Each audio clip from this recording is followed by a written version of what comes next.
Assalamualaikum warahmatullahi wabarakatuh. Waalaikumsalam warahmatullahi wabarakatuh. Di sini saya sebagai moderator Saudari Dinda Samaratul Kolbi yang mana saudari tersebut menjelaskan tentang tuntunan manasik haji dan umroh.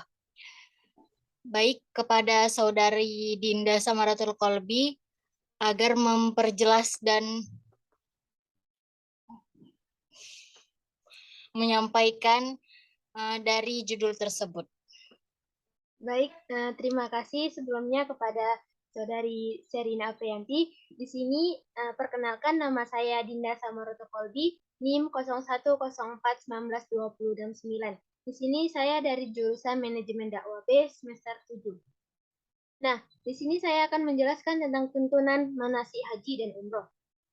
Yang pertama yaitu persiapan. Persiapan yang perlu disiapkan yaitu mental dan fisik. Ada 4. Yang pertama yaitu memperbanyak zikir, memperbanyak istighfar, doa, dan bertaubat kepada Allah Subhanahu wa Ta'ala. Yang kedua, menyelesaikan semua masalah yang berkenaan dengan tanggung jawab pada keluarga, pekerjaan, dan utang piutang. Yang ketiga yaitu menyambung silaturahmi dengan sanak keluarga, kawan, dan masyarakat dengan memohon maaf dan doa restu.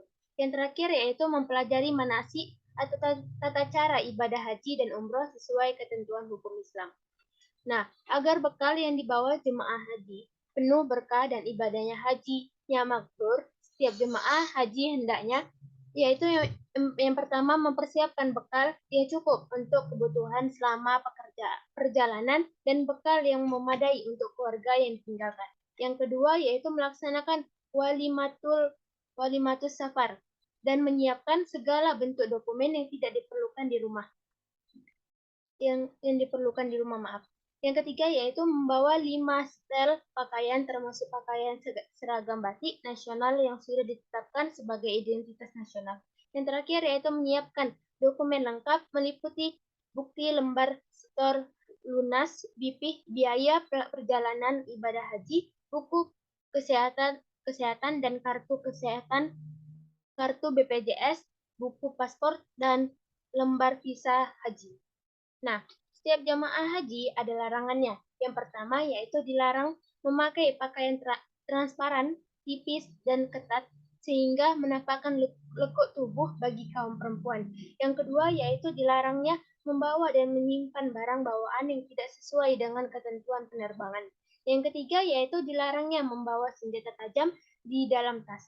Yang keempat yaitu dilarang menyimpan uang di dalam tas koper karena besar kemungkinan akan terjadi kehilangan.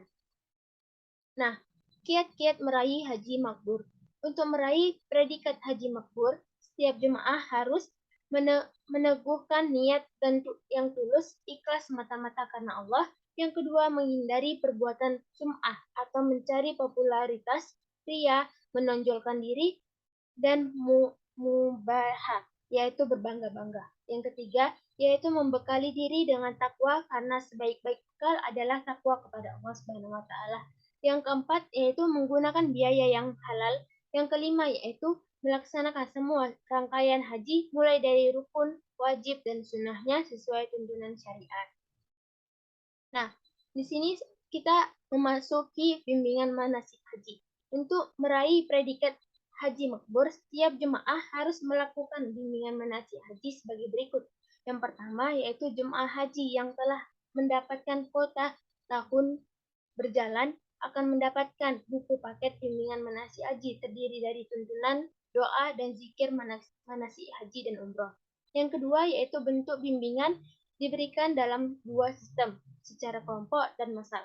Yang ketiga yaitu sistem bimbingan kelompok dilaksanakan di kecamatan oleh jajaran kantor urusan agama yaitu KUA kecamatan. Nah, pembinaan kesehatan jemaah haji yang telah termasuk dan masuk dalam urutan berangkat pada tahun berjalan diberikan pembinaan kesehatan oleh Dinas Kesehatan Kabupaten atau Kota bekerja sama dengan puskesmas kecamatan sebagai versi persiapan melaksanakan ibadah haji di Arab Saudi. Yang kedua, kita membahas tentang keberangkatan. Yang pertama yaitu kegiatan sebelum berangkat. menjaga kesehatan dan pola makan, serta menyelesaikan urusan pribadi dan sosial itu penting. Yang kedua yaitu menyiapkan bekal untuk keluarga yang ditinggalkan. Yang ketiga menyiapkan barang bawaan dan dokumen penting selama perjalanan haji. Yang keempat yaitu melaksanakan sholat sunnah safar 2 rakaat dan berdoa untuk keselamatan diri dan keluarga. Nah, yang kedua yaitu selama perjalanan dari rumah hingga ke asrama haji. Nah, sebelum berangkat yaitu jemaah haji mengikuti dua hal. Yang pertama, mengikuti arahan yang tertulis dalam surat panggilan dari Kementerian Agama Kabupaten atau Kota saat keberangkatan asrama haji. Yang kedua, membaca talbiyah untuk menetapkan diri berangkat haji tanpa disertai niat ihram semata-mata sebagai zikir dan syiar. Nah, yang ketiga yaitu di asrama haji embarkasi. Saat datang di asrama haji embarkasi, setiap jamaah diwajibkan mengikuti upacara penerimaan dan serah terima jamaah dari panitia kabupaten atau kota kepada PPIH embarkasi. Yang kedua, mengikuti pemeriksaan kesehatan tahap akhir. Yang ketiga, menempati akomodasi yang telah disediakan dan hanya menerima konsumsi dari panitia.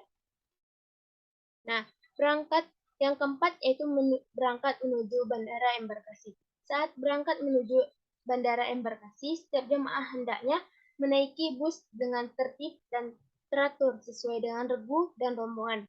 Yang kedua, memperhatikan tas, tentengan, dan tas paspor agar tidak sampai tertinggal. Yang terakhir yaitu membaca doa atau mengaminkan doa pembimbing ibadah saat berangkat menuju ibadah haji. Nah, setiap jamaah haji dilarang membawa majalah atau rekaman porno, tulisan-tulisan yang bersifat provokatif, narkoba, rokok lebih dari 200 batang. Yang kedua yaitu menerima titipan barang dari siapapun karena dia khawatirkan barang itu bersifat terlarang seperti narkoba, dokumen yang bersifat melawan negara, dan lain-lainnya. Nah, di sini kita masuk di bandara embarkasi. Selama di bandara embarkasi, setiap jemaah hendaknya turun dari bus dengan tertib dan teratur. Yang kedua, memperhatikan tas tentengan dan tas paspor agar tidak tertinggal dalam bus. Yang ketiga, yaitu menaiki pesawat serta tertib dengan menunjukkan boarding pass. Sekian dari saya kembalikan ke moderator. Baik, terima kasih kepada pemateri. Berakhirlah pemateri yang sudah disampaikan oleh Saudari Dinda. Mohon maaf jika ada kesalahan dalam penyampaian ataupun perbuatan. Saya akhiri sebagai moderator. Wabillahi taufik walhidayah. Wassalamualaikum warahmatullahi wabarakatuh. Waalaikumsalam warahmatullahi wabarakatuh.